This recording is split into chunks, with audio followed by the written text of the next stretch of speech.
you very much. Good evening. It's an honour to be with you. It's an honour to be invited. To tell my true colours, I was actually born a fair few miles from here as a true Weirsider.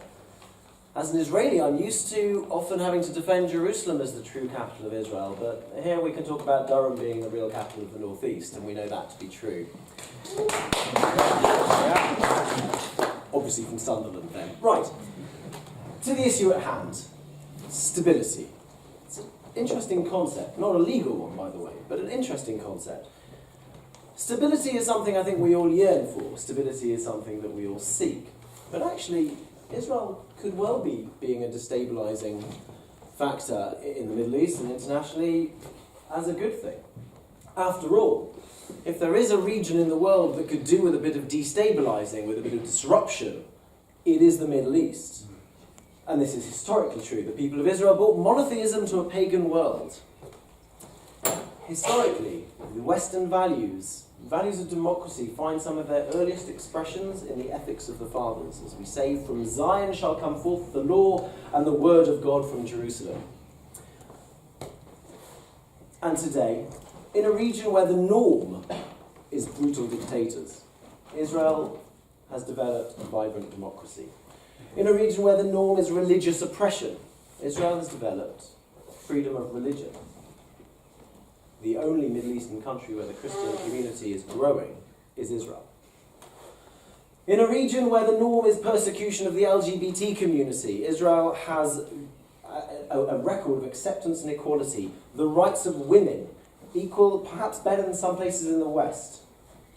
Instead of oppression, Israel is a place of freedom of press and freedom of expression. These areas, I would be proud to say, Israel has offered some disruption, some instability. However, that is the past, and the future is one of stability. And I will talk about not necessarily the relationship with the Palestinians, and not necessarily even the relationship with Iran and Syria and other forces in the region who do crave instability, and who do crave war, and who do crave murder and destruction. But I'll talk about Israel's life within itself. But let's, before we do, talk about our neighbours. Because the countries that Israel shares its longest borders with, Egypt and Jordan, do maintain good, stable relationships with Israel. Cooperation with Israel. For these countries, Israel is not the problem. Israel is not a destabilising factor. The Arab Spring didn't bring democracy necessarily, but it did bring change. Western countries, Western-facing countries in the Gulf, predominantly Sunni states, are now looking more and more to the West, with an understanding, at their own pace, of the need to adapt to their own population's demands for freedom and stability indeed. Freedoms that they see their Israeli neighbours have. Freedoms that they see to a great extent their Palestinian neighbours have. Saudi Arabia is now in these very days printing its first driving licenses for women, just as an example. And it is no coincidence that as they begin to seek a more Western and modern approach, they warm relations with Israel. It is no coincidence that the cooperation with Israel increases. And if you want stability, don't ask people necessarily. People have only been here for so long. Ask the trees. Israel is the only country that began the 20th century with more trees than it began the last. Israel is the only country where solar panels are being developed on the scale to which they are. And just look at the cooperation on that point. Jordan and the Palestinian Authority, together with Israel, are working in the Jordan Valley, area that this side would have you believe is occupied territory. They are working together for the sake of the environment. They are working together to clear landmines. They are working together to preserve historic sites, the land of the monasteries, the site of Jesus' baptism by Yochanan, John the Baptist, are being restored and preserved by cooperation between Israel, Jordan, and the Palestinians. That is not destabilising the region or the world. That is, in fact, offering stability for the first time in centuries, if not in generations, if not centuries. And indeed, Israel is not just doing this at home. Israel is offering stability for people all over the world. In India, in Vietnam, in Ethiopia, in Africa in general, in Latin America, in the developing world and in some developed countries, Israel is working to provide food security, water technologies, drip irrigation. There is now a machine that can bring water from thin air that you can drink. These are not offering instability for the future. These are offering stability for people all over the world. I don't have to sell you on Israel's economy. We all know Israel's fantastic record of innovation, the startup nation. But ways, self-driving cars, clean energy, cutting-edge medical treatments for diabetes, cancer, ALS, AIDS, HIV, these are not the product of an instability or an unstable country, or a force for instability. These are the product of a country that is growing, that is vibrant, that is offering a better future for the world around it and for itself. And now let me talk about society, because that truly is the measure of stability. Israeli society today has changed.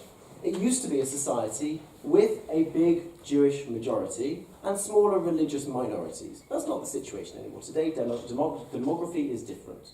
Today, Israel is made up of what they call 4 tribes. There is the ultra-Orthodox, around 25% of the country. There is the Arab population of Israel, around 25% of the country. There is the secular Zionist Tel Aviv population of Israel, at around 30% of the country. And there's the modern Orthodox Jewish population, around 20% of the country. And the reality is today, if you go into Jewish, Arab, Christian, Muslim, whatever, schools across the country in Israel, 51% of the children in 1st to 3rd grade are now from those religious minorities. They are ultra-Orthodox, they are national religious, modern Orthodox, or they are Arab, Christian, Muslim, Druze, and many others aside. So that we are no longer a country of a big majority and minorities, but actually 4 equal tribes. Now the reality is that these tribes don't necessarily live together. If you're secular, you maybe live in Cholon in Tel Aviv. If you're ultra-Orthodox, you probably live in Bnei Brak or Jerusalem. If you are Arab, maybe you live in Kfar Yassif, Kfar Qasim, or Al-Fahim. If you are modern Orthodox, perhaps you live in Efrat or Modi'in. There are so many different places where we don't necessarily see those populations living side by side naturally. There are different newspapers for these different communities, different languages to some extent, Arabic and Hebrew, and Yiddish for some. The working environment is often very different. And as I said, the education system, crucially, is different for each of these groups. All state-funded, all supported by the taxpayer, all supported by the Ministry of Education, whose minister, by the way, is from the right-wing National Religious Party. However, each schools, children from each of these communities go to separate schools, learning separate syllabuses. That could be instability. That risks instability for the future of the country. Force communities growing up without knowledge of another. But stability doesn't come. Stability isn't just given, it is earned. And Israel is earning that stability.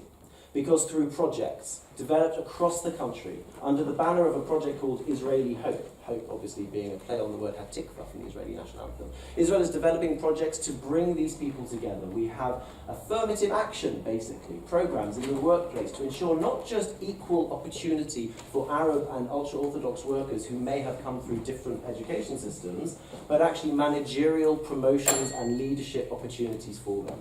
We are talking about bringing the children together to play soccer together outside of schools. We are talking about the opportunity to bring religious leaders from all the different communities together and stand side by side and condemn violence. This is not instability, ladies and gentlemen. This is how you develop stability, not just for Israel, but for the whole world. And in Jerusalem, which is a microcosm of everyone's ability to live together, we see more and more people from the Arab community, people from the Jewish community, people from the modern Orthodox community, from the secular community, coming together on issues of concern. Sewage, rubbish collection, municipal issues. We see more and more cooperation and living together in a way that, quite frankly, I am not sure Western countries are able to say.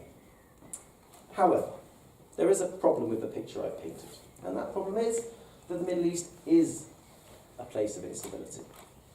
I don't need to look very far from my house to the northern border to see a war where 7 armies are fighting each other. No longer is my enemy's enemy, one second more, no longer is my enemy's enemy my friend. These are 7 armies who all would quite like to see me as a Jew, never mind as an Israeli, hung up, strung up, drawn and quartered. So there are forces destabilising the region and the world. Iran, ISIS, Hamas.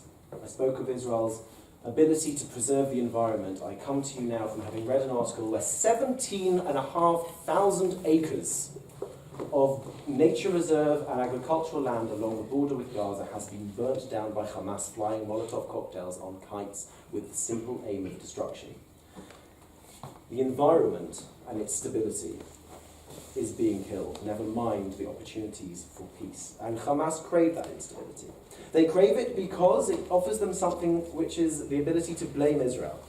And if we were to pass a motion here that said Israel is the cause of instability, I'm afraid we'd be giving a victory to Hamas. A victory to Hamas that would like you to forget that Goldstone's report was actually condemned afterwards by Goldstone, who said, in hindsight, it was not an accurate reflection of the situation. A victory to Hamas who would like you to forget that 51 years ago, it wasn't Palestine in which the people of the West Bank and Gaza lived in. It was another foreign military occupation, which was Jordan and Egypt. Yet you blame Israel. And it isn't, of course, Israel's fault that Hungary has chosen racism. But then again, we could just blame the Jews again. Thank you very much.